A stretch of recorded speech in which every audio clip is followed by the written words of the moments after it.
Biodiversidad. Todos saben que hay que protegerla, que está en peligro, y no es raro verla aparecer en las noticias o en redes sociales, pero ¿por qué se dice que es tan importante? ¿Por qué hay que protegerla? La biodiversidad, aunque puede estudiarse desde varios puntos de vista, siempre hace referencia a la variabilidad de formas de vida que hay en un ecosistema, bien sea una montaña, un lago, tu intestino o el espacio. Suele medirse como número de especies, aunque según cuál sea tu objetivo puede haber un enfoque más interesante, como variabilidad genética o variabilidad de hábitats. Claramente, no todos los ecosistemas tienen la misma biodiversidad. Si las condiciones son, digamos, agradables, es más fácil que haya mayor número de especies. Por ejemplo, en un lago contaminado no va a haber mucha diversidad, porque las condiciones tan duras hacen que sea difícil que las especies sobrevivan. Que sí, pesada, que cuando se ensucia el mar, los pececitos se mueren. ¿Y a mí qué? Una pena, pero tampoco es que me afecte mucho. Bueno, ahí no estamos de acuerdo. Para entender la importancia de la biodiversidad hay que tener en cuenta un concepto esencial, el nicho ecológico. El nicho ecológico es el conjunto de funciones de una especie en el ecosistema. Por ejemplo, el castor habita en ríos, se alimenta de hojas, cortezas, raíces y construye diques, además de ser presa de grandes depredadores. Debido a la construcción de diques, controlan la población de algunos árboles y provocan pequeñas inundaciones que fertilizan el terreno y crean nuevos hábitats. Ese sería su nicho ecológico. Otro ejemplo sería el de la rana, que también habita en ríos, se alimenta de pequeños invertebrados y es presa de depredadores menores.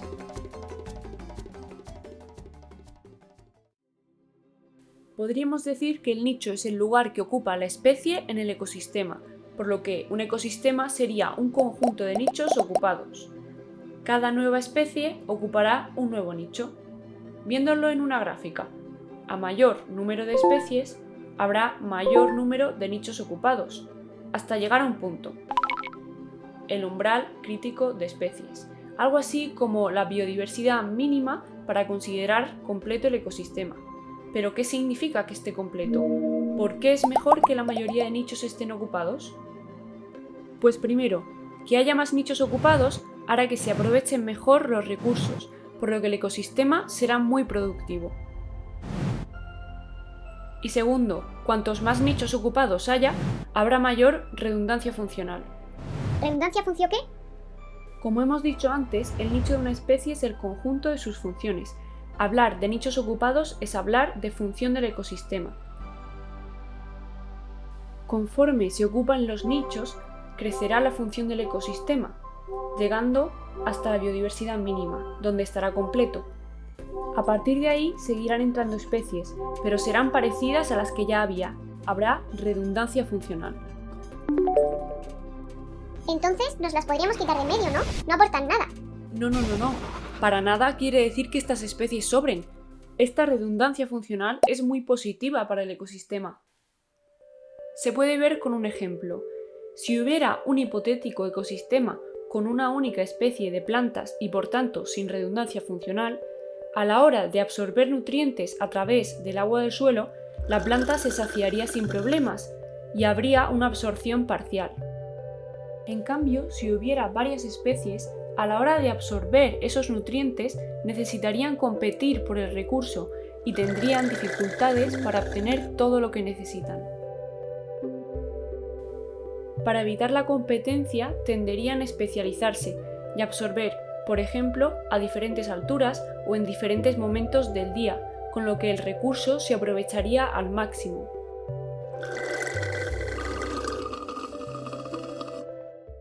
Tomando otro ejemplo, si en un ecosistema hubiera una especie de plantas, una de herbívoros y una de carnívoros, vamos, la típica cadena trófica que nos enseñaban en primaria, el sistema debería funcionar, ya que el herbívoro controla la población de las plantas y el carnívoro la del herbívoro.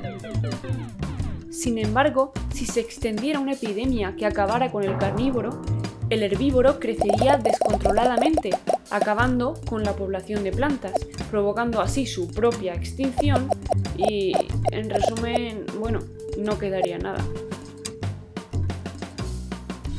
Si, en cambio, es el herbívoro el que desaparece primero, el carnívoro no tardaría mucho en ir detrás y sería la planta la que crecería sin control.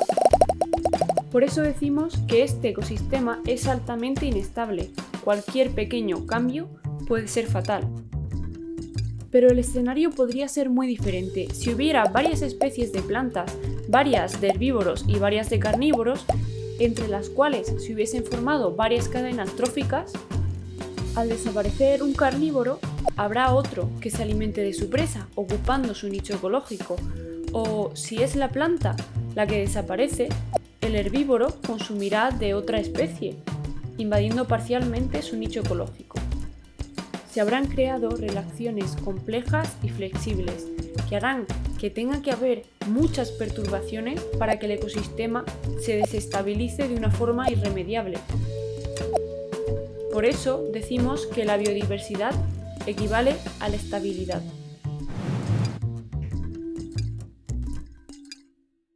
En un ecosistema poco diverso, los nichos serán muy diferentes entre ellos y además muchos estarán desocupados.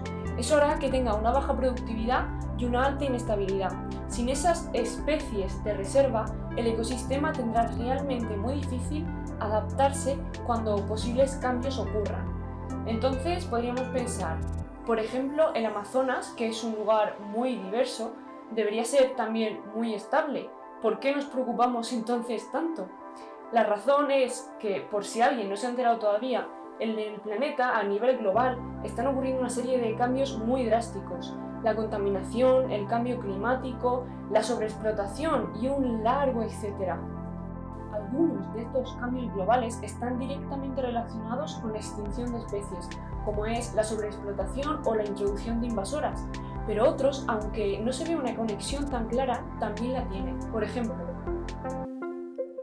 situémonos en una montaña. Según las condiciones de temperatura, podríamos dividirla en tres regiones: una cálida, al pie de la montaña, una de temperaturas intermedias, a media altura, y una de temperatura más bien fría, en la cima.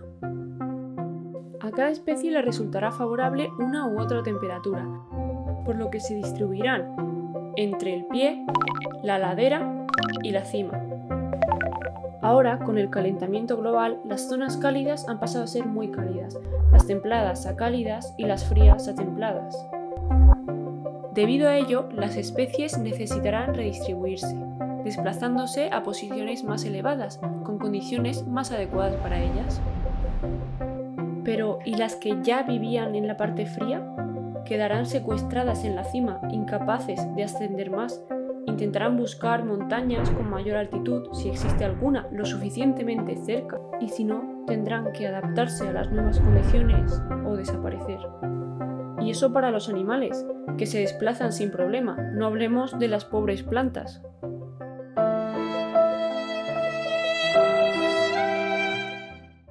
Y es que el ambiente afecta y mucho a las especies, bien de forma directa o bien de forma indirecta. Como hemos dicho antes, un ecosistema es un conjunto de especies y sus nichos.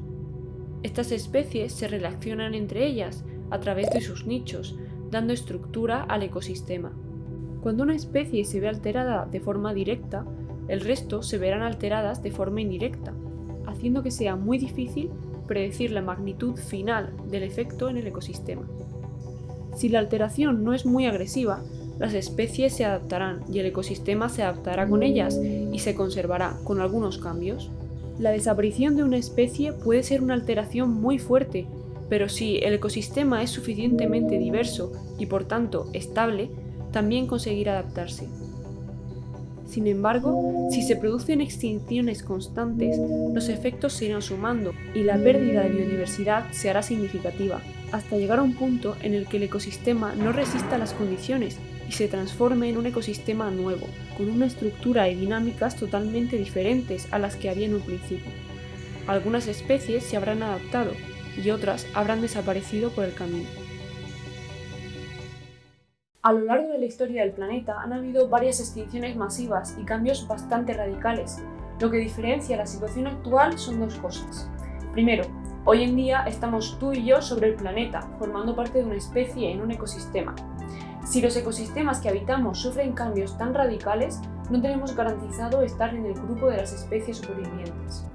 Y segundo, está bastante claro que una parte importante de los cambios que están ocurriendo se deben a actividades humanas, lo cual es bastante positivo porque nos permite revertirlo en gran medida. Todo esto suena muy catastrófico y ambiguo. Se hace difícil ver hasta qué punto nos afecta. Para ver lo que serían las consecuencias directas de la pérdida de la biodiversidad, podríamos ver un ejemplo más concreto. Un caso bastante conocido es lo que ocurrió en el Parque Nacional de Yellowstone. Lo que ocurrió en este parque fue que, principalmente por acción humana, el lobo desapareció. La consecuencia inmediata fue el aumento de la población de alces, que había sido una de sus principales presas hasta entonces. Esto causó, a su vez, el consumo sin control de una serie de especies de plantas como el álamo, haciendo que sus poblaciones se redujeran drásticamente. Este descenso explica los fenómenos que siguieron, como la desaparición de aves migratorias al perder su lugar de anidamiento, la inestabilidad de los suelos al perder la protección de las raíces o la desaparición del castor, que dependía de este árbol para su alimentación y para la construcción de diques, con todas las consecuencias para el mantenimiento del río y con la pérdida de todos los beneficios que aportaba este animal. Os podéis imaginar el desastre que pueden suponer estos cambios para las poblaciones cercanas, pero por si a alguien esto aún no le parece motivo de alarma, tengo otro ejemplo mucho más cercano que nos afecta de forma directa. El fenómeno de los monocultivos. Con la intención de hacer los cultivos más eficientes, uno de los aspectos que se ha visto más modificado es su diversidad. Un cultivo, al fin y al cabo, es un ecosistema, con especies de plantas e insectos que interaccionan entre ellos. En los monocultivos la diversidad de plantas es escasa, y con ello viene asociada una baja diversidad de insectos. Esto hace que, si por ejemplo llega un insecto que se alimenta de la planta, no habrá ningún otro insecto que se lo impida y tendrá vía libre para crecer sin control, alimentándose del cultivo y arrasando con la cosecha.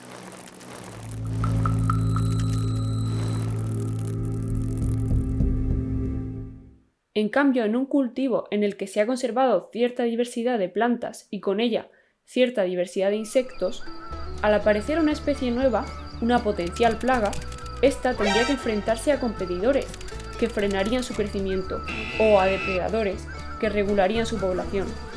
Claramente algún efecto llegarían a tener en el cultivo, incluso podrían causar pérdidas, pero el ecosistema se mantendría en equilibrio y evitaría la aparición de una plaga.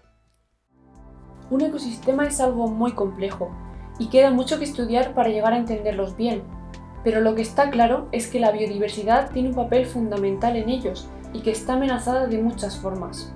Creo que es importante recordar que cuando un orangután pierde su casa o los pájaros dejan de venir al barrio, más allá de que pueda darnos pena, puede ser la señal de un fenómeno mucho más grande, algo que no se soluciona en un día ni se frena por sí mismo, sino con cambios en nuestra forma de hacer las cosas.